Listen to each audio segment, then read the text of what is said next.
C'est un rêve pour moi, peut-être un jour, que mes enfants étudient ici. Marami ang namangha sa aktres na si Sara Labati, nang mag-trending ang video clip niya sa the Netflix reality series na pinamagatang The Parisian Agency, Exclusive Properties Season 6.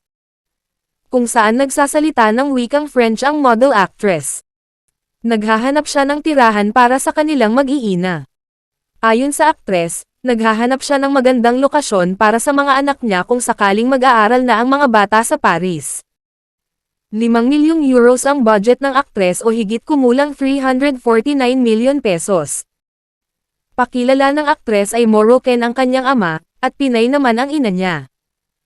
Lumaki siya sa Geneva, kaya minsan nakakalimutan na niya ang ilang salitang French. J'adore le mix moderne et vintage, c'est magnifique. Ils ont beaucoup de temps. Et l'appartement est où?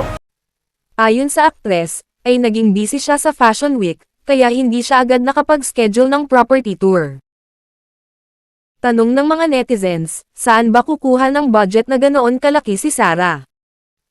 Ang Netflix series na ito ay isang family-run luxury real estate firm, na may high-end clients na naghahanap ng property sa France.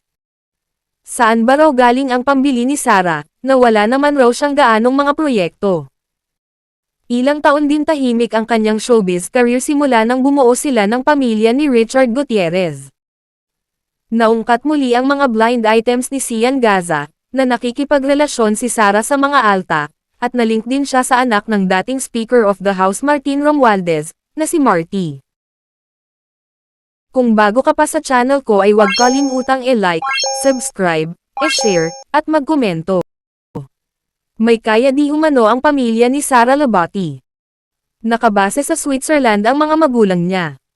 Bago pa raw siya nag-artista ay hindi na raw niya kinailangan pang kumayod dahil pinanganak na raw siyang mayaman. Salungat raw sa mga usap-usapan na winawaldas niya ang pera ni Richard. Maluho din raw ang aktres, kaya mas nagustuhan ni Annabelle si Barbie Imperial. Hindi naman mawala ang paghahambing sa dalawa. Ilang sa mga taga-suporta ni Sara, ay sinabing, ang sosyal ay pinalitan ng barat, ang may class ay iniwan sa wannabe Sara. Bukod sa English, Filipino, at French, ay may iba pang lengguwaheng alam ang aktres. Kinwestiyon man ng ilan ang source of funds ni Sara, kung mula nga ba sa pinagtrabahuan niya, o baka galing daw sa bigay ng mga mayayamang tao na nakarelasyon di umano niya. Sa mga akusasyon at spekulasyon ng mga netizens, deadma lang si Sara.